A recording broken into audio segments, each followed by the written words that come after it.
कुछ प्रश्न इंपॉर्टेंट है, कुछ एक्ट है जो कि आपके मानसिक मनो क्षेत्र में, मानसिक मनोरोग के क्षेत्र में बहुत ज़्यादा इंपॉर्टेंट एक्ट है। एक एक्ट है आपका इंडियन लुनेसी एक्ट, ठीक है, ILA है इंडियन लुनेसी एक्ट 1912। इसके बारे में आपसे एग्जाम में पूछे जाते हैं, 5 नंबर में नोट्स आपसे लिखने को बोला जा सकता है। माय डियर, इसे इंग्लिश लुनेसी एक्ट 1890 से लिया गया है। माय डियर, इंडियन लुनेसी एक्ट जो है इसे इंग्लिश लुनेसी एक्ट 1890 से लिया गया है। इसमें कुल 8 अध्याय है। यह एक चयन समिति द्वारा सभी विवरणों पर सावधानीपूर्वक विचार करने के बाद विधेयक को इंडियन लुनेसी एक्ट 1912 के रूप में पारित किया गया। मतलब एक चयन समिति था जिसके द्वारा विभिन्न चीज़ों पर बात करने के बाद, विचार करने के बाद इस विधेयक को इंडियन लुनेसी एक्ट 1912 के रूप में पारित किया गया। समझ गए? तो ये हो गया इंडियन लुनेसी एक्ट 1912 के अधिनियम 4 में, ठीक है ना, 4 ने भारतीय पागल शरण अधिनियम 1858 के अधिनियम 36 को प्रस्थापित किया। मतलब ये जो 1912 के जो आपका एक्ट है, समझ गए ना, एक्ट 1912 वाला जो लुनेसी एक्ट 4 है, यह जो है आपके 1858 के अधिनियम 36 को जो है रिप्लेस किया। समझ गए? मतलब इसको जो है रिप्लेस किया कौन? ये वाला। समझ गए ना? तो इसको ध्यान में रखना है। आगे है, कहता है एक पागल को इंडियन लुनेसी एक्ट के तहत एक बेवकूफ़ या एक विकृति दिमाग वाले व्यक्ति के रूप में परिभाषित किया गया था। अब जो इंडियन लुनेसी एक्ट था उसमें एक पागल व्यक्ति को, समझ गए ना, एक बेवकूफ़ या एक विकृति दिमाग वाले व्यक्ति के रूप में परिभाषित किया था इंडियन लुनेसी एक्ट में। इसी तरह के कानून बीमारी और मानसिक मंदता के लिए लागू थे। अब यही जो एक्ट था यह आपके बीमारी और मानसिक मंदता के लिए भी लागू था। समझ गए? तो इंडियन लुनेसी एक्ट, जिसे पागलों का एक्ट भी कहा जाता है, समझ गए ना, यह एक्ट का 8 अध्याय है। समझ गए? यह एक्ट कहाँ से लिया गया वो बता ही दिए। यह एक्ट जो है, अध्याय की बात किया जाए तो प्रथम अध्याय प्राथमिक जानकारी का होता है। दूसरा है मेंटल अस्पताल में मानसिक रोगियों को एडमिट यानी दाखिला करना। दूसरा अध्याय में है देखभाल, उपचार व डिस्चार्ज की बातें हैं। चौथा है प्रेसिडेंसी टाउन में लुनेसी प्रक्रिया। पांचवा अध्याय है मेंटल अस्पताल की स्थापना करना। छठा है मानसिक रोगियों का खर्चा, जो मानसिक रोगियों पर क्या खर्चा होता है क्या नहीं, यह मानसिक रोगियों का खर्चा के बारे में है। और सातवां है नियम कायदे कानून, जो कि एक मानसिक रोगियों का भी होता है। तो यह सातवां में ये चीज़ें जो है आपके डाले गए हैं। ठीक है? तो माय डियर, कोई भी एक्ट बनता है तो उस एक्ट में बहुत सारे आपके चैप्टर जोड़े जाते हैं और उस चैप्टर में विशिष्ट तौर पे उसी यूनिट के बारे में अच्छे से डिस्क्राइब किया गया होता है। तो इसी प्रकार से लुनेसी एक्ट में जो 8 चैप्टर है उसमें आपको प्रथम चैप्टर में प्राथमिक जानकारी मिलता है। दूसरा में मेंटल अस्पताल में मानसिक रोगियों को कैसे दाखिला करना है, क्या करना है, दाखिला से पहले क्या करना चाहिए, इस सारे चीज़ के बारे में बताया गया है। दूसरे चैप्टर में मानसिक रोगियों का दाखिला कर दिया गया है तो उसका देखभाल, उसका उपचार और उसका फिर डिस्चार्ज कैसे होगा, इसके बारे में बताया गया है। चौथा चैप्टर है प्रेसिडेंसी टाउन में लुनेसी प्रक्रिया। समझ गए? पांचवा है मेंटल अस्पताल की स्थापना करना और छठा है मानसिक रोगियों का खर्चा और सातवां है नियम। ये 7 जो है पॉइंट है और 8 इसमें अध्याय है। समझ गए? इसको आपको ध्यान में रखना है। अगर लुनेसी एक्ट के बारे में पूछ दे तो आप इसको इसी प्रकार से 7 नियम लिख दीजिएगा और ऊपर में थोड़ा सा बता दीजिएगा लुनेसी के बारे में। लेकिन लुनेसी के बारे में पूछना बहुत ही जो है आपके रेयर केस में लगता है, नहीं पूछेगा, लुनेसी केस में नहीं पूछेगा, लेकिन इंपॉर्टेंट एक्ट है इसलिए बता दिए हैं। इससे जो अच्छा एक्ट है वह आगे का एक्ट है, मैं आपको यहाँ पे बता देता हूँ। यहाँ पे सारा इंग्लिश में दिया गया है। Primary information, admission of mental patient in mental hospital, care, treatment, discharge. चौथा है लुनेसी प्रोसेस इन प्रेसिडेंसी टाउन। पाँचवा है मानसिक अस्पताल का स्थापना, खर्चा मानसिक रोगियों का। सातवां है नियम। अब इससे ज़्यादा इम्पोर्टेंट है मानसिक स्वास्थ्य अधिनियम 1987, मेंटल हेल्थ एक्ट 1987। समझ गए? तो मेंटल हेल्थ एक्ट जो 1987 है यह काफ़ी ज़्यादा महत्वपूर्ण है कंपेरिजन टू लुनेसी एक्ट 1912। समझ गए? मानसिक स्वास्थ्य अधिनियम 1987, मेंटल हेल्थ एक्ट 1987, इसके बारे में आप लोग देख लीजिए। यह VVI है, यह आपके एग्जाम में आ सकता है। समझ गए? 5 नंबर में कहता है यह एक्ट इंडियन लुनेसी एक्ट 1912 के स्थान पर बनाया गया था। यह एक्ट 1987 वाला 1900 इंडियन लुनेसी एक्ट के स्थान पर बनाया गया था। ठीक है? क्योंकि जो लुनेसी एक्ट था उस कानून में रोगी के भर्ती, छुट्टी, संपत्ति व अन्य मामलों में कुछ जटिलताएं होती हैं, समझ गए। लुनेसी एक्ट में मरीज को भर्ती करने से, छुट्टी करने में, उसके ऊपर क्या खर्च हुआ, इन सारे मामलों में बहुत सारा कॉम्प्लिकेशन था, जटिलता था। तो कोई भी एक्ट आता है तो पुराने चीज़ों को रिप्लेस करता है, तो कहीं ना कहीं चीज़ों को आसान बनाने के लिए, सरल करने के लिए रिप्लेस करता है। तो उसी प्रकार से जो पहले जटिल चीज़ें था मानसिक रोगियों के लिए, जैसे भर्ती करना, छुट्टी करना, संपत्ति का, अन्य मामलों का जो जटिलताएं था, उसके लिए यह रिप्लेस किया इंडियन लुनेसी एक्ट 1912। अतः उन्हें सरल कर प्रभावी देखभाल हेतु इंडियन मेंटल एक्ट बनाया गया तथा ये जो जटिलताएं था इसको कम करके प्रभावी बनाए देखभाल में, तो इसके लिए इंडियन मेंटल एक्ट 1987 को लाया गया, समझ गए। यह बिल 1978 में तैयार हुआ, 1981 में लोकसभा में पेश हुआ व 1986 में राज्यसभा द्वारा इसे पारित किया गया। क्योंकि हम जानते हैं कोई भी एक्ट, कोई भी कानून आता है तो वह कानून बनने से पहले लोकसभा, राज्यसभा और राष्ट्रपति के पास जाता है, तब जाके तीनों सदनों से वापस आने के बाद जो है आपका क्या होता है कि वह कानून के रूप में बन जाता है। तो 1978 में बनकर तैयार हुआ, 1981 में लोकसभा में व 1986 में राज्यसभा में पारित हुआ, दोनों जगह से पारित हुआ। इसके पश्चात 22 मई 1987 को भारत में लागू किया गया। सभी राज्यों व केंद्र शासित प्रदेशों में इसे 1 अप्रैल 1993 से लागू किया गया। तो ये भारत में लागू हो गया कब? 22 अप्रैल 1987 को, लेकिन सभी राज्यों और केंद्र शासित प्रदेशों में 1 अप्रैल 1993 में लागू किया गया। तो यही इंडियन मेंटल हेल्थ एक्ट है। अब ये जो इंडियन मेंटल हेल्थ एक्ट 1987 है, इसमें कुल 10 अध्याय है, कुल 10 चैप्टर में इसे क्लासिफाइड किया गया, बांटा गया, समझ गए। 10 चैप्टर में बांटा गया। अब ये जो इंडियन मेंटल हेल्थ एक्ट 1987 है, इसके लाने का कुछ उद्देश्य था, कुछ पर्पज था। तो क्या पर्पज, क्या उद्देश्य था, इसको आप लोग यहाँ पे देख लीजिए। सबसे पहला है, मनोरोग अस्पताल में ऐसे रोगी को स्वेच्छापूर्वक इलाज को भली प्रकार नहीं समझ सकते, उनके लिए भर्ती प्रक्रिया को सरल करना व उनके अधिकारों की रक्षा करना। यानी सीधी सी बात कहा जाए तो इस मेंटल हेल्थ का आने का महत्वपूर्ण ये था कि ज़्यादा से ज़्यादा जो है भर्ती को सरल करना, उनके अधिकारों की रक्षा करना, इसलिए जो है यह एक्ट को लाया गया। क्योंकि पहले भर्ती में, छुट्टी में जटिलता था, तो उसको आसान करने के लिए जो है ये चीज़ें लाया गया और उसके अधिकारों की रक्षा करने के लिए, ठीक है। खतरनाक मानसिक रोगियों से समाज को बचाना। अब इसका एक, इस मेंटल एक्ट का एक ये भी चीज़ें था कि जो खतरनाक मानसिक रोग है उसके लिए पागल खाना बनाया गया, समझ गए। पागल खाना में ऐसे व्यक्तियों को रखा जाए ताकि समाज को नुकसान न पहुंचाए, तो समाज के बचाने के लिए समान नागरिकों को बिना किसी विशेष कारण मानसिक अस्पताल में भर्ती होने से बचना। अब इस इंडियन मेंटल हेल्थ एक्ट का एक और उद्देश्य था कि जो नॉर्मल व्यक्ति है उसको किसी विशेष कारण से अगर मानसिक अस्पताल में भर्ती होना पड़ता है, तो उससे बचाने के लिए जो है भी यह एक्ट काम करता है कि नॉर्मल मरीजों को मानसिक अस्पताल में भर्ती न होने दिया जाए, समझ गए। मानसिक अस्पताल में देखभाल पर होने वाले खर्चे का नियमन करना। इस एक्ट का एक काम ये भी है कि यह जो है मानसिक अस्पताल में क्या खर्च हो रहा है, कितना किस चीज़ पर खर्च हो रहा है, इसका रेगुलेट भी करता है, समझ गए। स्वयं का ध्यान रखने में जो मरीज असमर्थ है उसके लिए संरक्षक का भी नियुक्ति करता है, समझ गए।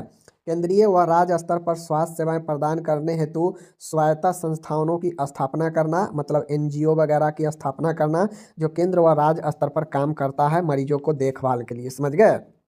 आगे है, कहता है मानसिक अस्पतालों की स्थापना करना। इस एक्ट का एक उद्देश्य ये भी है कि यह मानसिक अस्पतालों की स्थापना करना, उनके लाइसेंस व नियंत्रण हेतु सरकार को अधिकार प्रदान करना। इस एक्ट का एक उद्देश्य ये भी है कि अगर कोई प्राइवेट तौर पे अगर कोई अपना साइकेट्रिक अस्पताल, मानसिक रोगों के लिए अस्पताल खोलना चाहता है, समझ गए, तो उसको लाइसेंस देना, उसको अपने नियंत्रण हेतु सरकार कैसे चलाएगा, यह सरकार को अधिकार देता है यह एक्ट, समझ गए। कुछ मामलों में मानसिक रोगियों को कानूनी सहायता प्रदान करना। अब इस एक्ट का ये भी बेनिफिट है कि जो मानसिक रोगी है उसको अधिकारों की रक्षा की जाए, उसके कानूनी सहायता प्रदान किया जाए। तो यह एक्ट बेसिकली आपको मरीजों को हेल्प करने के लिए, मरीजों को बेहतर करने के लिए, ठीक है। उसके बाद देखा जाए तो मानसिक रोगों को बेहतर इलाज कराने के लिए, ठीक है, बेहतर फैसिलिटी देने के लिए, अस्पताल की स्थापना करने के लिए, समझ गए। मतलब अच्छे अच्छे कामों के लिए जो है मानसिक क्षेत्र में यह एक्ट बहुत बड़ा भूमिका निभाता है। मानसिक रोगियों पर आय खर्चा के लिए जिम्मेदार नियंत्रण करता है, समझ गए ना। मानसिक रोगियों को कानूनी जिम्मेदारियों को जो है सहायता करता है, कानूनी सहयोग देता है, ठीक है ना। यह एनजीओ को स्वयं सहायता जो संस्थान होता है उसको जो है क्या करता है, उसको जो है आपको चलाता है, उसको स्वास्थ्य सेवा प्रदान करने हेतु उसको जो है आपको स्थापना करता है, ठीक है ना। स्वयं के जो व्यक्ति ध्यान रखने में असमर्थ है उसके लिए ध्यान रखने वाला संरक्षक का भी नियुक्ति करता है। तो ऐसे तमाम मामलों का जो है यह अधिनियम आपका राइट्स जो है लोगों को देता है। साथ में भर्ती करना है, कैसे क्या करना है, इसको आसान बनाने का भी काम करता है, ठीक है। नॉर्मल व्यक्तियों को अस्पताल में भर्ती ना होना पड़े उससे बचाता है। समझ गए। तमाम ऐसे चीज़ें जो है समाज के खतरनाक मानसिक रोगियों से बचाने का भी काम करता है। तो ये सारा चीज़ जो है एक, आप खुद सोचिए कि एक एक्ट जो दूसरे एक्ट को रिप्लेस किया है, तो रिप्लेस किया है जो इंडियन लुनेसी एक्ट जो जटिल था, जो गड़बड़ था, तो उसको रिप्लेस किया है। तो रिप्लेस करेगा तो उसको और आसानी बनाएगा ना, उसको और अच्छा से नियंत्रण करने के लिए आएगा कोई कानून, कि कोई कानून और जटिल और गंभीर बनाने के लिए ही आएगा, तो ऐसा नहीं होगा। तो वही जो इंडियन लुनेसी एक्ट 1912 है उसको रिप्लेस किया 1987 वाला। तो रिप्लेस किया तो कहीं ना कहीं यह और बेहतर जो है मानसिक क्षेत्र में क्रांति लाया लाया होगा, तो बदलाव लाया होगा। तो इसीलिए जो है आपका ये सारा चीज़ हुआ, ठीक है ना। अब हम लोग इसका इंग्लिश यहाँ पे नीचे दे रखे हैं, ठीक है ना। यहाँ पे मैं इसका, यहाँ पे देख सकते हैं आप लोग, मैंने यहाँ पे इसका इंग्लिश दे दिया है। अब जो लोग इंग्लिश पढ़ने वाले हैं वो अपना इंग्लिश में इसको देख लीजिएगा, ठीक है। और जो लोग हिंदी में पढ़ने वाले हैं वो हिंदी में ध्यान दीजिएगा। अब हम बाकी चलेंगे आगे की तरफ, आप लोग देखिए हम आगे प्रश्न की तरफ अब मूव करते हैं, ओके। अब आगे आज का एक बहुत अच्छा प्रश्न है, बहुत अच्छा प्रश्न आपके एग्जाम में पूछा जा सकता है कि विभिन्न भोजन विकार, मतलब जो भोजन व्यक्ति खाता है उससे संबंधित समस्या होता है, समझ गए ना। मतलब ईटिंग डिसऑर्डर, खाने से संबंधित विकार होता है, भोजन से संबंधित जो समस्या है उसके बारे में हम लोग आज देखेंगे। और एनोरेक्सिया नर्वोसा जो कि एक खाने का ही बीमारी है, इसको विस्तार से वर्णन करेंगे, समझ गए। चलिए देखते हैं। कहता है माय डियर, भोजन विकार के प्रकार के बारे में हमको बताना है, ठीक है। भोजन विकार मनोविकार का एक प्रकार है। भोजन मतलब खाने का विकार जो है यह एक मानसिक रोग है, यह एक मानसिक विकार है जिसमें प्रभावित व्यक्ति जो मनोरोग से प्रभावित है वह जानबूझकर भोजन की मात्रा में अत्यधिक कटौती करता है या उसका भोजन इनटेक पर स्वयं के नियंत्रण का अभाव होता है। देखिए, ईटिंग डिसऑर्डर का मतलब है कि जो व्यक्ति मनोरोग से ग्रसित है वह भोजन को कटौती करेगा, समझ गए, भोजन को कटौती करेगा। कुछ ऐसे मानसिक रोग होते हैं जहाँ पे भोजन बहुत ज़्यादा व्यक्ति खाने लगता है, समझ गए। कोई ऐसे रोग हो गए जहाँ पे भोजन को निगलेक्ट कर देता है, और यह सब जो है व्यक्ति को अपने आप पर नियंत्रण न रहने के कारण होता है। और यह जो ईटिंग डिसऑर्डर होता है व्यक्ति के खाने से संबंधित बीमारी को दिखाता है, ठीक है। तो चलिए हम लोग आगे देखते हैं। अब ये जो ईटिंग डिसऑर्डर है इन विकारों को मनोविकार के ICD-10 के F50 में वर्गीकृत किया गया है। अब मैं आपको आगे पढ़ाऊंगा भी कि ICD-10 क्या होता है, वर्गीकरण करें तो आपको समझ में आ जाएगा। ICD-10 जो है ये आपके विभिन्न प्रकार के मानसिक रोगियों को एक क्लास में बांटा गया है, वही ICD-10 होता है, जो कि आगे देख लीजिएगा, ठीक है। तो आप यहाँ पे देख लीजिए कि इन विकारों को ICD-10 के F50 वर्ग में रखा गया है, समझ गए। तो अगर आपसे पूछ दे कि ईटिंग डिसऑर्डर को ICD-10 के किस मतलब यूनिट में रखा गया है, तो F50 में रखा गया है, समझ गए। आगे चलिए, अब हम लोग देखेंगे मनोवैज्ञानिकों की राय में भोजन विकार के 3 प्रमुख कारण हैं। भोजन यानी खाने से संबंधित जो समस्या है वह मुख्यतः 3 प्रकार के होता है। पहला है एनोरेक्सिया नर्वोसा। एनोरेक्सिया नर्वोसा क्या होता है आपके सामने में है। यह एक ऐसा मनोविकार है, यह एक ऐसा मानसिक है रोग है जिसमें व्यक्ति अपने शारीरिक जरूरतों के अनुपात में कम भोजन ग्रहण करता है, जिसकी वजह से उसका उम्र, लिंग, विकास स्तर के हिसाब से कम वजन होता है। एनोरेक्सिया नर्वोसा का मतलब है कि जो व्यक्ति सामान्य से कम भोजन करे, मतलब जो ज़रूरत है जिस अनुपात में, उस अनुपात में भोजन ना करे, कम करे, तो यही जो है एनोरेक्सिया नर्वोसा कहलाता है। अब जब व्यक्ति को जितना जरूरी है उतना अगर भोजन नहीं करेगा तो उसके उम्र में, लिंग में, विकास स्तर में गड़बड़ी आ जाएगा, वजन कम हो जाएगा, समझ गए।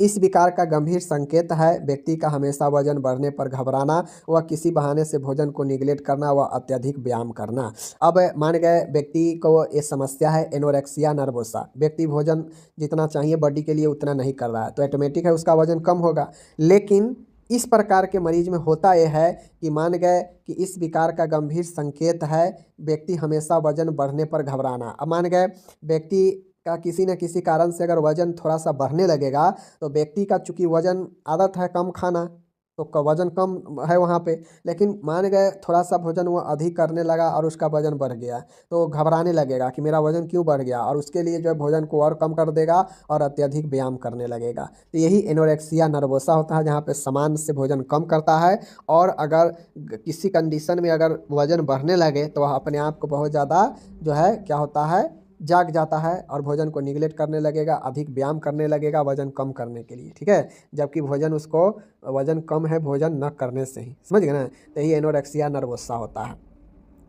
बुलिमिया नर्वोसा क्या होता है? तो माय डियर, जिस प्रकार से वहाँ पे भोजन कम कर देता है, खाने में जितना चाहिए उतना भी नहीं करता है, लेकिन यहाँ पे क्या होता है बुलिमिया नर्वोसा में कि जितना चाहिए उतना से ज़्यादा खा लेता है, समझ गए। इस भोजन विकार में व्यक्ति एक तरफ ज़रूरत से ज़्यादा खाने लगता है, ठीक है, वह दूसरी तरफ इसके अपराध बोध से ग्रसित होकर किसी भी तरह मुंह में उंगली डालकर भोजन को उल्टी बाहर निकालने का प्रयोग करते हैं। वह अपने एक्शन की अनडूइंग करने हेतु लैक्सेटिव का प्रयोग करते हैं, ठीक है। अब बलमुया नर्वसा चूंकि यह एक मानसिक रोग में व्यक्ति बहुत ज़्यादा खाने लगता है। अब जब वो बहुत ज़्यादा खाने लगेगा तो उस व्यक्ति में कुछ ऐसा मन में आएगा अटपटा कि हम बहुत ज़्यादा खा लिए हैं, हमें इससे बहुत ज़्यादा दिक्कत होने लगेगा, तो मुंह में उंगली डालकर निकालने का भी प्रयास करने लगेगा भोजन को। अगर मुंह में डालकर वह नहीं निकल पाएगा तो फिर उसके लिए कब्ज जो बनाता है वो दवाइयाँ, लैक्सेटिव जो दवाइयाँ होता है वह दवाइयाँ सेवन करने लगेगा कि हमें कब्ज वगैरह ना बने, ठीक है ना। और हम जो है कब्ज क्या करता है, पेट को साफ कर देता है, निकाल देता है लैक्सेटिव दवाइयाँ, पेट को लूज मोशन बना देता है, तो वह क्या करेगा दवाई लेने लगेगा ताकि भोजन जो है शरीर में ना रहे, निकल जाए। तो बुलिमिया नर्वसा में व्यक्ति बहुत ज़्यादा ज़रूरत से ज़्यादा खाने लगता है, ठीक है, और यह होने पर व्यक्ति अपराध ग्रस्त हो जाता है, जिसमें वह अपने भोजन को निकालने का भी फिराक में उपाय ढूंढने लगता है, समझ गए।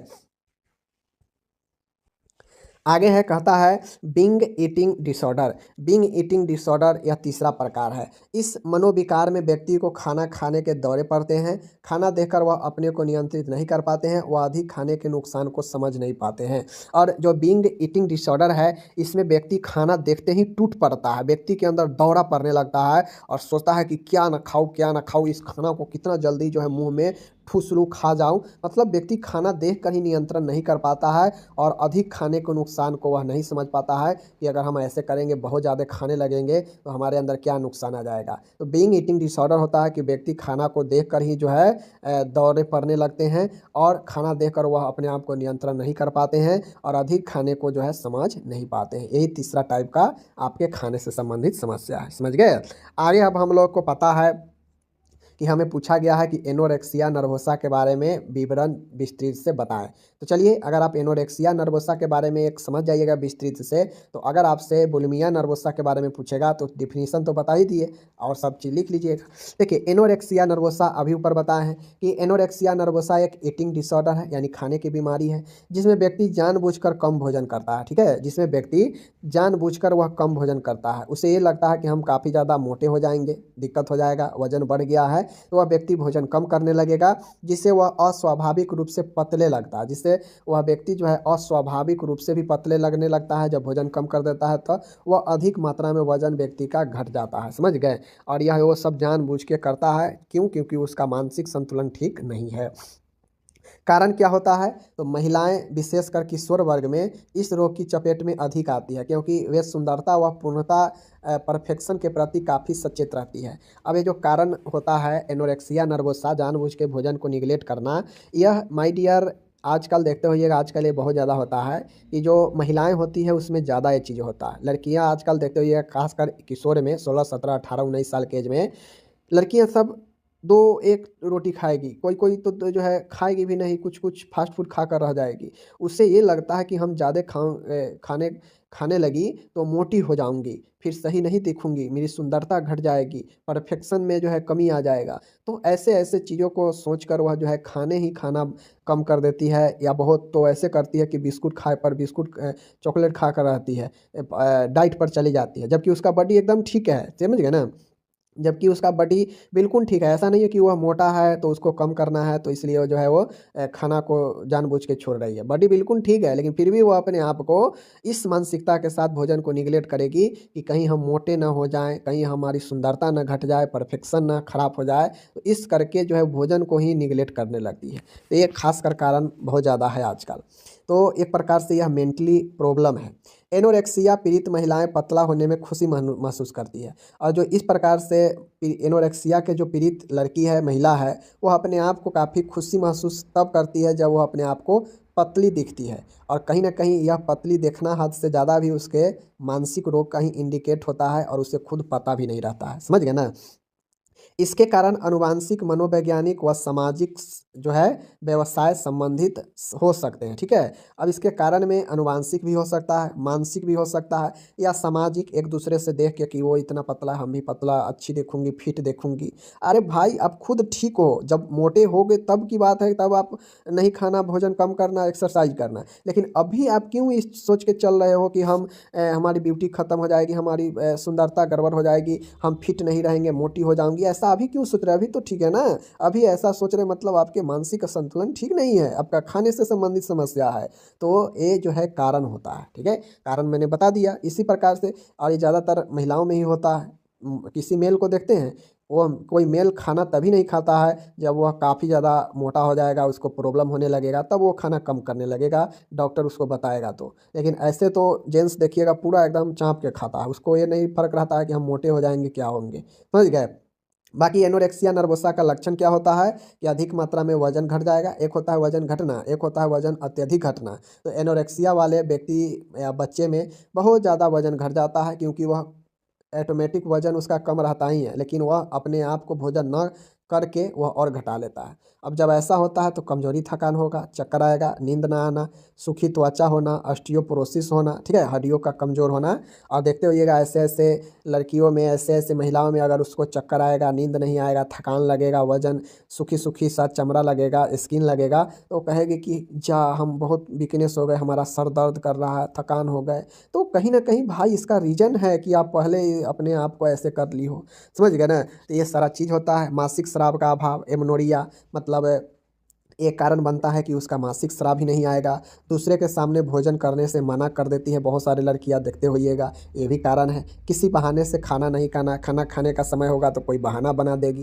तो ये सब बहाना जो है कारण बनता है। वजन का ज़रूरत से ज़्यादा ध्यान देना, अगर वजन पर ज़रूरत से ज़्यादा ध्यान देंगे तो हमेशा माइंड में रहेगा कि हमको वजन ज़्यादा नहीं करना है। समझ गए ना। खाते समय कैलोरी नापते रहना कि हम कितना फैट लिए हैं, कितना कैलोरी लिए हैं। वजन हर रोज़ नापना, और ऐसे जो होती है वह खास कर जो है अपना वजन हमेशा नापती रहेगी। समझ गए ना। तो ये सब कुछ लक्षण है, मैंने बता दिया। अब है उपचार। उपचार क्या होता है? तो मरीज को भार पुनः समान बनाए हेतु ड्रग थेरेपी व साइकोथेरेपी प्रदान की जाती है। अब कोई ऐसे मानसिकता की मरीज है तो उसके लिए ड्रग थेरेपी और साइकोथेरेपी दोनों है। ड्रग थेरेपी में SSRI ग्रुप, समझ गए ना, SSRI ड्रग्स व एंटी साइकोटिक का प्रयोग जो है करवाया जाता है। समझ गए। साइकोथेरेपी में पुनः सेल्फ एस्टीम को बनाए रखने के लिए, खुद को बनाए रखने के लिए साइकोथेरेपी में cognitive therapy, supportive group therapy, समझ गए, डायलेक्टिकल बिहेवियर थेरेपी, व्यवहार परिवर्तन, IPT, इंटरपर्सनल साइकोथेरेपी, अंतर व्यक्ति मनोचिकित्सा, family therapy, behaviour therapy, group psychotherapy, brief therapy, ये सब जो है दिया जाता है। जितने भी साइकोथेरेपी है वो सब दे सकते हैं पेशेंट को। उपचार में डाइटिशियन, मतलब डाइटिशियन को शामिल किया जाता है, क्लिनिकल साइकोलॉजिस्ट को शामिल किया जाता है, मनोचिकित्सक को शामिल किया जाता है, नर्सिंग स्टाफ, सभी मिलकर प्रयास करते हैं कि मरीज को इन सभी चीज़ों से दिमाग हटाकर उसे नॉर्मल तरीके से लाया जाए, और उससे ज़िंदगी जैसे नॉर्मल तरीके से खाना वाना खाते हैं वैसे जो है व्यक्ति को लाया जाए। इसीलिए डाइटिशियन, साइकोलॉजिस्ट, मनोचिकित्सक, नर्सिंग स्टाफ सब मिलकर प्रयास करते हैं। ठीक है। तो यही कुछ आपका उपचार होता है।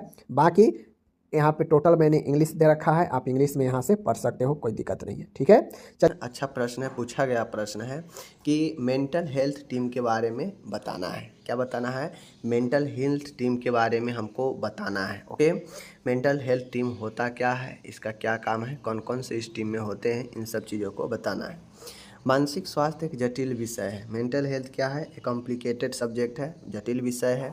इसमें मन के विचारों, भावनाओं, सामाजिक भौतिक वातावरण को समग्र रूप से देखने की आवश्यकता होती है।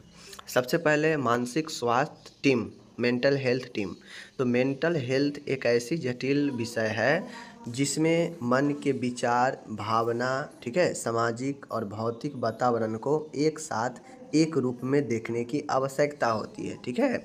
और ये देखा जाता है इस मेंटल हेल्थ में कि व्यक्ति का मन का विचार कैसा है, भावना कैसा है, सामाजिक भौतिक उसका कैसा है, ठीक है, फिजिक्स जो होता है उसका इन्वायरमेंट, उसका वातावरण कैसा है समाज में, इन सब चीज़ों को देखने की आवश्यकता होती है मेंटल हेल्थ में। आप ये सिर्फ कह देंगे कि सिर्फ मन और भावना का ही जो है चीज़ों को देखा जाएगा तो ये गलत हो जाएगा, क्योंकि मेंटल हेल्थ मानसिक रूप से स्वास्थ्य को व्यक्ति को सामाजिक रूप से भी उससे होनी चाहिए, समझ गए।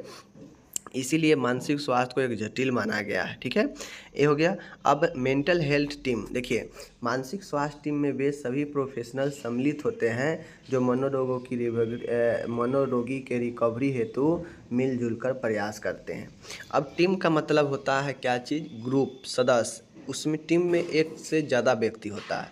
तो मेंटल हेल्थ टीम, मानसिक स्वास्थ्य दल।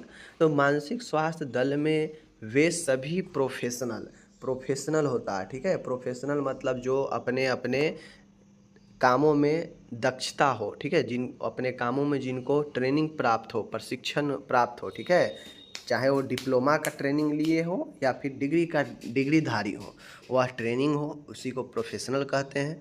ये लोग जो है मानसिक स्वास्थ्य टीम में शामिल होते हैं, जो लोग प्रोफेशनल लोग होते हैं, ठीक है,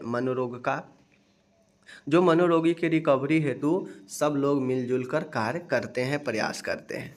अब मेंटल हेल्थ टीम में डॉक्टर होते हैं, साइकोलॉजिस्ट होते हैं, ठीक है, साइकेट्री होते हैं, मनोचिकित्सक, ठीक है, मनोवैज्ञानिक होते हैं साइकोलॉजिस्ट, उसके बाद काउंसलर होते हैं, ठीक है, उसके बाद आपका साइकेट्रिक नर्स होती है। तो ये सब जो है लोग मिलजुल कर एक प्रोफेशनल टीम बनाते हैं, और वह टीम क्या करता है कि मनोरोगी के रिकवरी के लिए आपस में मिलजुल कर प्रयास करते हैं रिकवरी करने के लिए। तो यही मानसिक स्वास्थ्य टीम होता है, ठीक है।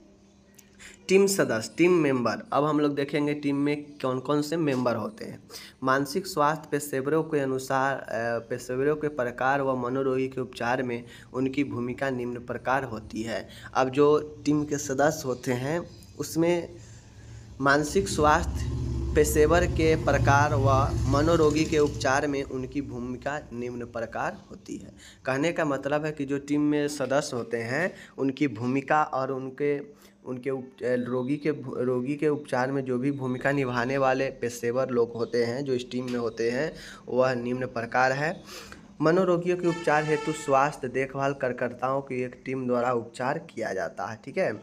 अब मनोरोगी जो भी होते हैं उनके उपचार के लिए एक स्वास्थ्य देखभाल कर्ताओं की एक टीम होती है जिसे हम लोग मेंटल हेल्थ टीम कहते हैं, ठीक है। तो वो देखभाल की एक टीम होती है जो उपचार, डायग्नोसिस वगैरह सब चीज़ करती है, ठीक है। ये चीज़ें हैं, यहाँ पे देख लीजिए।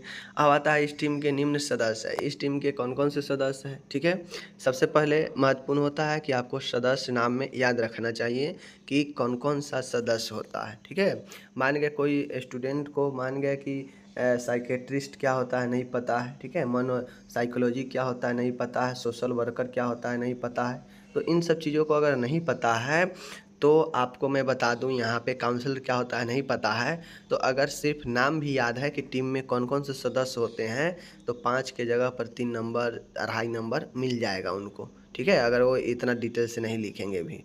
तो पहला याद रखना है मनोरोग चिकित्सक होते हैं जिसे हम लोग साइकेट्रिस्ट कहते हैं, ठीक है। तो साइकेट्रिस्ट होते हैं जो अपन क्या करता है रोगी के ड्रग वगैरह इलाज वगैरह ये सब जो है करते हैं। एक डॉक्टर होते हैं जो मनोरोग के डॉक्टर होते हैं जिसे साइकेट्रिस्ट कहते हैं, ठीक है, पहला पॉइंट हुआ।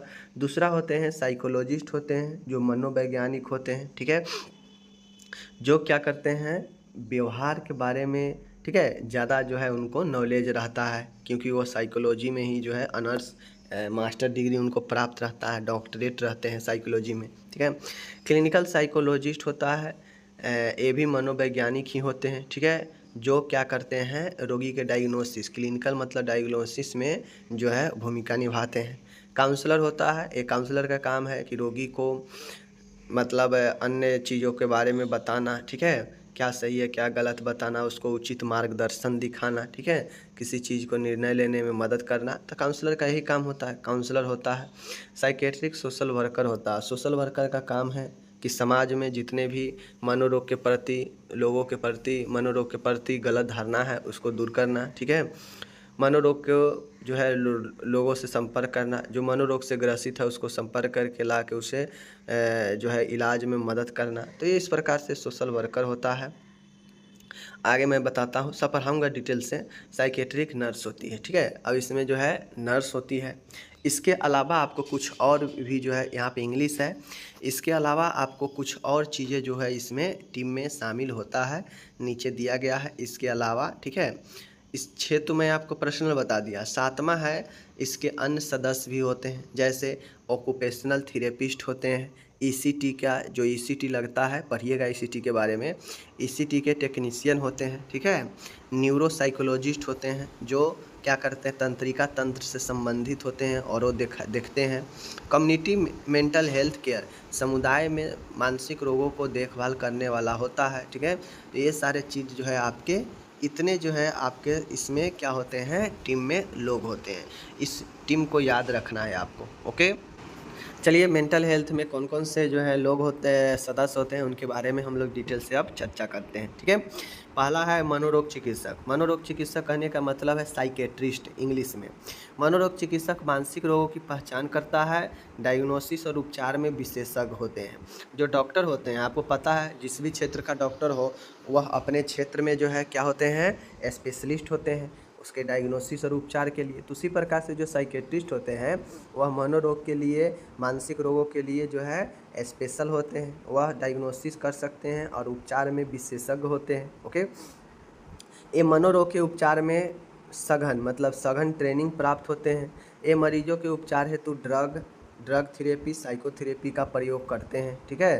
तो ये जो है आपके साइकेट्रिस्ट होते हैं, जो एक डॉक्टर होते हैं मनोरोग के, वह क्या करते हैं कि वह उपचार वगैरह, डायग्नोसिस वगैरह मरीज को कर सकते हैं, उसको पहचान सकते हैं कि इसको कौन सा मानसिक रोग है, किस प्रकार का है, ठीक है। साथ में इनको सघन ट्रेनिंग प्राप्त होता है और ये मरीजों के उपचार के लिए जो है ड्रग थेरेपी, साइकोथेरेपी जो ज़रूरी होगा यह तय कर सकते हैं। तो साइकेट्रिस्ट होते हैं यह मनोरोग चिकित्सक होते हैं, जो एक डॉक्टर कहा जाता है, ठीक है। चलिए आगे चलिए आगे हम लोग चलते हैं। यहाँ पे आप देख लीजिए, दूसरा स्ट्रीम में होता है साइकोलॉजिस्ट, ठीक है।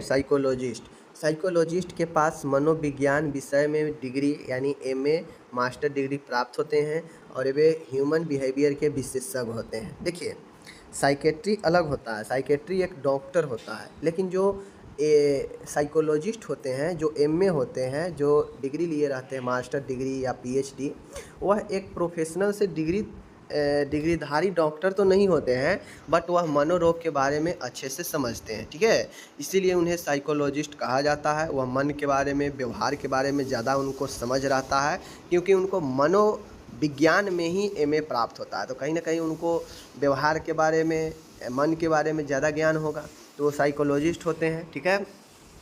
ये वैज्ञानिक विधियों के जरिए उन कारणों का अध्ययन करते हैं जो व्यक्ति के विचारों, नज़रिए, भावनाओं व कार्यों पर असर डालते हैं। अब ये क्या करते हैं कि ये जो साइकोलॉजिस्ट होते हैं यह कारण ढूंढते हैं, देखते हैं कि किस कारण से व्यक्ति को जो है यह मनोरोग हुआ है, उसका जो विचार है, उसका जो एटीट्यूड, नज़रिया है, जो भावना है, वह जो कार्य है, इस पर कौन कौन से चीज़ ऐसे हैं जो असर डालते हैं। तो बेसिकली साइकोलॉजिस्ट का काम होता है कि यह जो है हेल्प करना, ठीक है। ये हेल्प करते हैं किनको, साइकेट्री डॉक्टर को रोग को पहचानने में, कारण ढूंढने में कि कौन सा कारण इस व्यक्ति पर असर डाल रहा है, इन सब चीज़ों के बारे में जो है मदद करते हैं। मनोवैज्ञानिक मन के बारे में अध्ययन करते हैं। बातें को समझ गए। चलिए, ये हो गया अपन यहाँ पे। अब तीसरा आता है क्लिनिकल साइकोलॉजिस्ट है। तो ये चीज़ हो गया। क्लिनिकल साइकोलॉजिस्ट का मतलब जो होता है, आप लोग यहाँ पे देख लीजिए। क्लिनिकल साइकोलॉजिस्ट कहने का मतलब है कि ये मनोवैज्ञानिक मरीजों के समस्याओं का डायग्नोसिस कर उनके तनाव को कम करने का प्रयास करते हैं।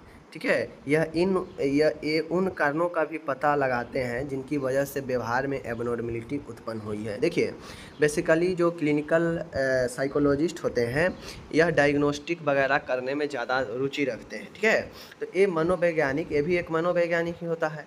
तो ये मनोवैज्ञानिक जो होते हैं, मरीज के समस्या, क्या समस्या है उसको डायग्नोसिस, उसका निदान करते हैं। ठीक है, और तनाव, जो टेंशन होता है, उसको कम करने का प्रयास करते हैं। ठीक है, साथ में यह उन कारणों का भी पता लगाते हैं जिस कारण से व्यक्ति के व्यवहार में चेंजेज आया है। तो साइकोलॉजिस्ट का बेसिकली काम ही है। देखिए, बहुत ऐसे साइकोलॉजिस्ट होंगे ना जो अच्छे से उनका अध्ययन हुआ होगा, वह आपके मन को पकड़ लेंगे कि आप क्या करना चाहते हैं। ठीक है, आपका व्यवहार से, आपकी एक्टिविटी से, आपको जो है रवैया से आपको जो है बता देंगे कि आप जो है क्या करने वाले हैं, क्या जो है किस प्रकार से आप उठते बैठते हैं। इन सब चीज़ों से जो है वो आपको पकड़ लेगा। ठीक है, तो साइकोलॉजिस्ट मन को पढ़ने का उसके अंदर क्षमता रहता है। ठीक है, तो ये सब चीज़ें होता है।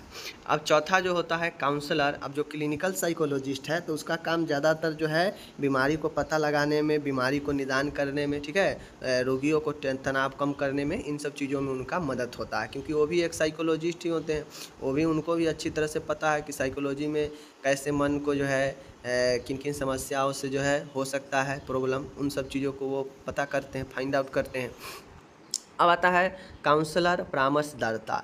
काउंसलर परामर्शदाता मानसिक रूप से परेशान व्यक्ति की समस्याओं को ध्यानपूर्वक सुनते हैं। वह व्यक्ति की समस्याओं का विश्लेषण कर पाने और उनका तार्किक हल निकाल पाने में मदद करते हैं। देखिए, बेसिकली जो काउंसलर होता है, काउंसलर का काम ही यही होता है कि व्यक्ति, किसी को काउंसलिंग करना, जो परेशान है, जो अपने निर्णय नहीं ले पा रहा है, अपने जीवन से बहुत ज़्यादा परेशान है। ठीक है, तो उसको काउंसलिंग करके उसको एक बेहतर उपाय बताना, रास्ता बताना, ठीक है, तार्किक लॉजिकल हल निकालना, ताकि उस व्यक्ति को आगे अपने रास्ता चुनने में मदद मिल सके। तो यही परामर्शदाता, परामर्श देने का काम। ठीक है, काउंसलर विविध प्रकार के मामलों में सलाह देने में दक्ष होते हैं। परामर्श जो होते हैं, इनका काम ही है कि लोगों को जो है क्या करना, सजेस्ट करना, सलाह देना। ठीक है, कि आपके लिए ये अच्छा है, ये बेहतर रास्ता है, ये बेहतर करियर अपॉर्चुनिटी। बहुत सारे ऐसे स्टूडेंट होते हैं जो अपना करियर का डिसीजन नहीं ले पाते कि मुझे क्या करना चाहिए, क्या नहीं करना चाहिए। तो जब काउंसलर के पास जाते हैं तो उनकी योग्यता के अनुसार, उनके क्षमता के अनुसार जो है उनको बताया जाता है कि आपके लिए बेहतर रास्ता कौन सा हो सकता है। ठीक है, रुचि के अनुसार। तो ये सब चीज़ें होता है। यदि व्यक्ति की समस्या अधिक गंभीर हो तो उसे मनोचिकित्सक के पास रेफर करते हैं। अगर मामला काउंसलर से नहीं संभलने वाला है, ठीक है, उचित मार्गदर्शन की कर रहा है बट उससे नहीं संभल रहा है, तो फिर आखिर में जो काउंसलर होते हैं वह रेफ़र कर देते हैं साइकेट्रिक मनोचिकित्सक के पास। ठीक है, ये सब उसी सदस्य के हिस्सा है। पांचवा है साइकेट्रिक सोशल वर्कर।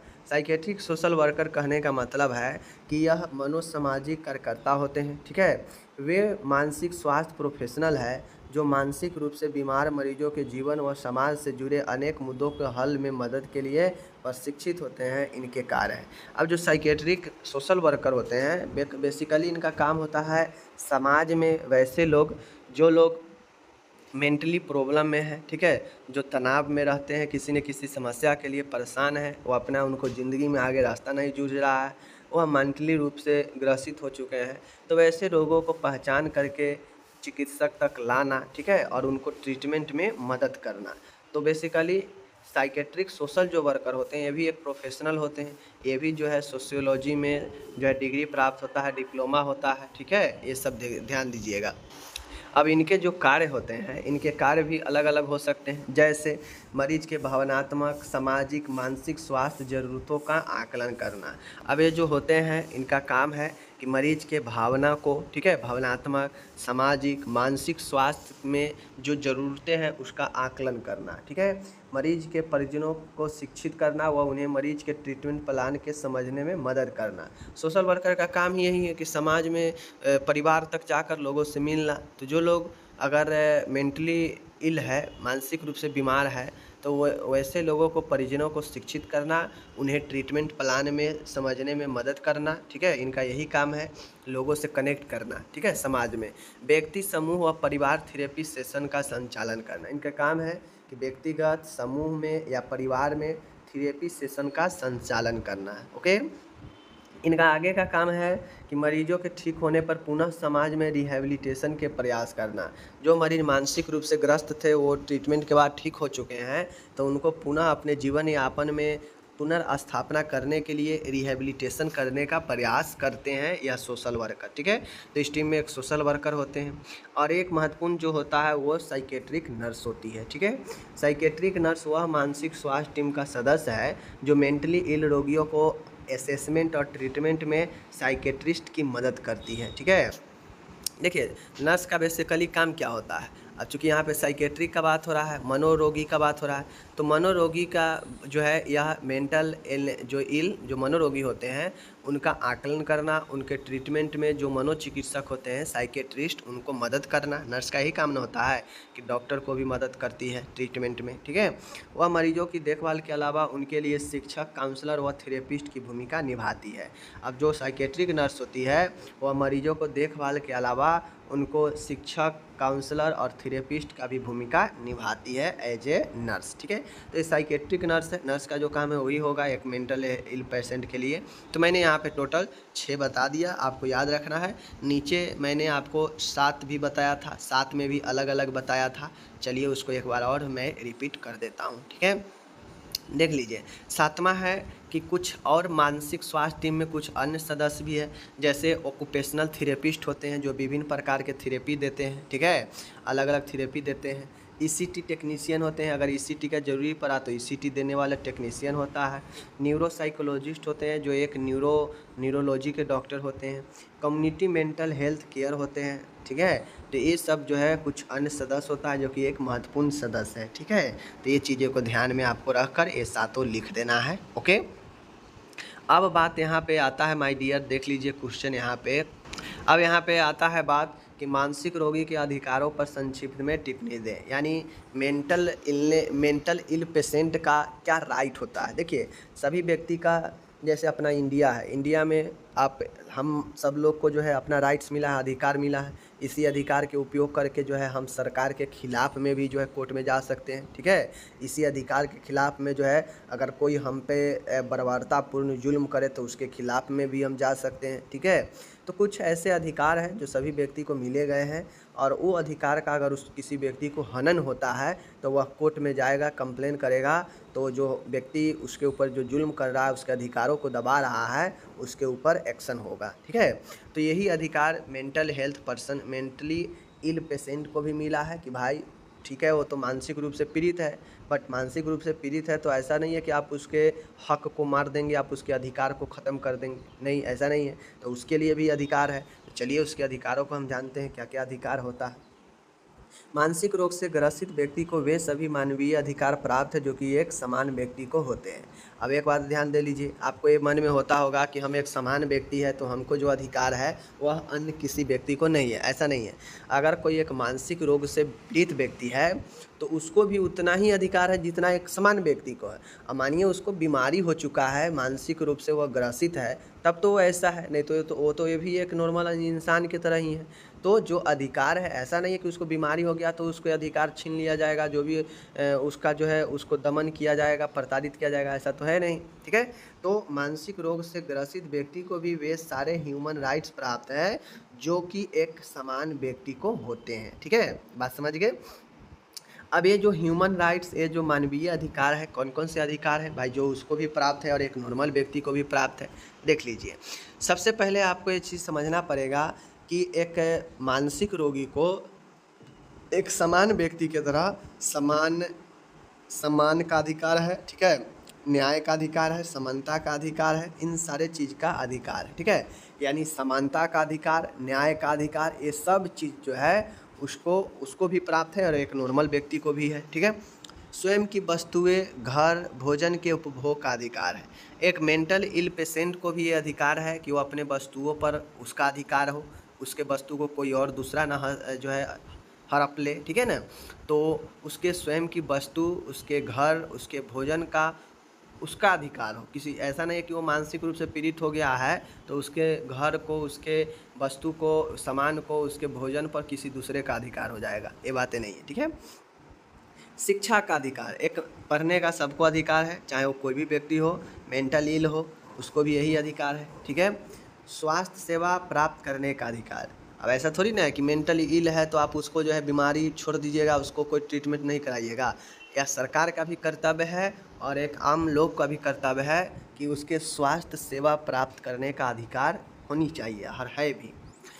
समान पूर्ण जीवन जीने का अधिकार। अब अगर कोई एक मानसिक रोगी है, ऐसा नहीं है कि आप उसे प्रताड़ित करेंगे, उससे अवहेलना करेंगे, उसको भी अपना समान पूर्ण जीवन जीने का अधिकार है। भले वो अपने मेंटल दशा के कारण, मानसिक दशा के कारण वो अपना जीवन सही से नहीं जी पा रहा हो, बट उसका भी अपना अधिकार है कि वह एक अच्छे से जीवन जीने का अधिकार है। ओके, आय अर्जित करने का अधिकार है उसको। अगर कोई मेंटल इल पेशेंट चाहता है कि मैं कुछ आय अर्जित करूं, तो उसके लिए उससे भी अधिकार है कि वह भी इनकम कर सकता है। ओके, उसे राइट टू प्राइवेसी का अधिकार है, यानी निजता का अधिकार है। उसके इन्फॉर्मेशन को, उससे जुड़ी हुई चीज़ों को सार्वजनिक करना गलत है, नहीं कर सकते हैं, ये उसका अपना अधिकार है। जिस प्रकार से एक समान व्यक्ति का प्राइवेसी होता है, उसी प्रकार से उसका भी ये प्राइवेसी है। ठीक है, एसपीडी ट्रायल क्रिमिनल केस का अधिकार। उसके जो है उसका भी अधिकार है कि उसके एसपीडी ट्रायल भी चल सकता है। अगर मान गए वो पागल व्यक्ति है, ठीक है, और उसके ऊपर जो है अगर कोई जुल्म करता है, तो ऐसा नहीं कि उसको छोड़ दिया जाएगा। उसको जो है, जो जुल्म करेगा उसके ऊपर भी एसपीडी ट्रायल चलेगा क्रिमिनल केस का। उसको भी अधिकार है कि भाई वो भी कर सकता है क्रिमिनल केस। ठीक है, सूचना व संप्रेषण कम्युनिकेशन का अधिकार। अब ऐसा नहीं है कि वह मेंटली इल पेशेंट है तो वह किसी से बात नहीं करेगा, किसी से कम्युनिकेशन नहीं करेगा, वो सबसे करेगा, इसका भी अधिकार है उसको। ठीक है, उसको ये भी अधिकार है कि उसे अपने धर्म का, धार्मिक स्वतंत्रता का अधिकार। ठीक है, तो इन सारे चीज़ों का अधिकार एक मेंटल इल पेशेंट को भी है, एक नॉर्मल आदमी को भी है। तो ये बातें को ध्यान में रखते हुए आप 2 बार 3 बार चीज़ों को पढ़िएगा तो याद होगा। इन्फॉर्मेड कंसेंट या रेफ्यूज टू ट्रीटमेंट का अधिकार। चाहे तो वह जो है अपना सलाह पर या ट्रीटमेंट को छोड़कर जाने का उसके पास अधिकार है। ज़बरदस्ती आप उसका ट्रीटमेंट नहीं कर सकते हैं। ठीक है, भले वो ठीक हो या नहीं हो, उससे मतलब नहीं है। अगर वो चाहता है कि मुझे ट्रीटमेंट नहीं करवानी है, रिफ्यूज होना है, तो रिफ्यूज हो सकता है। ओके, आप उसके साथ ज़बरदस्ती ट्रीटमेंट नहीं कर सकते हैं, या चाहे तो वो सूचना देकर जा सकता है। ठीक है, उसके बाद है लीगल रिप्रेजेंटेशन का अधिकार। उसे अपने कानूनी जो है कानूनी रूप से उसको खुद को प्रस्तुत करने का भी अधिकार है, वो कर सकता है। अनावश्यक रूप से आप उस पर सख्ती प्रयोग नहीं कर सकते हैं। ठीक है, बिना आवश्यक हो तो थोड़ा सा रेस्ट्रेंट मतलब सख्ती उस पर कर सकते हैं कंट्रोल करने के लिए, बट अनावश्यक रूप से आप उसके ऊपर सख्ती का प्रयोग नहीं कर सकते हैं, अपने अंडर में नहीं रख सकते हैं। रोजगार प्राप्त करने का अधिकार, यदि संभव हो तो उसको ये भी है। अगर मान के हल्का फल्का वो मेंटली परेशान है, तो अगर वो चाह रहा है कि हम जॉब करें, तो उसे रोजगार पाने का भी अधिकार है, यदि संभव हो तो। ठीक है, क्योंकि मेंटल इल में पेशेंट कंडीशन में सही नहीं रहता है। स्वयं की प्रॉपर्टी मैनेज करने का अधिकार, यदि सक्षम है तो। अगर व्यक्ति सक्षम है, थोड़ा मोड़ा मेंटल इलनेस से ग्रसित है, तो अगर वो चाहता है कि हम अपनी प्रॉपर्टी का खुद मैनेज करें और वह सक्षम है, लगता है कि हाँ ये कर सकते हैं, तो उसका ये अधिकार है कि वो कर सकते हैं। थोड़ी मोड़ी बातों पर आप उसको साथ गलत नहीं कर सकते हैं। ठीक है, तो ये सारा चीज़ें मैंने आपको बता दिया। यहाँ पे टोटल जो है इसका इंग्लिश दिया गया है, इंग्लिश मैंने आपको बता दिया, सारा चीज़ें बता दिया। ठीक है, अब आपको इसको 1-2 बार पढ़ना है, सारा चीज़ें क्लियर हो जाएगा। ओके, तो मैं मिलूँगा अगले वीडियो में, अपना ख्याल रखिएगा, तब तक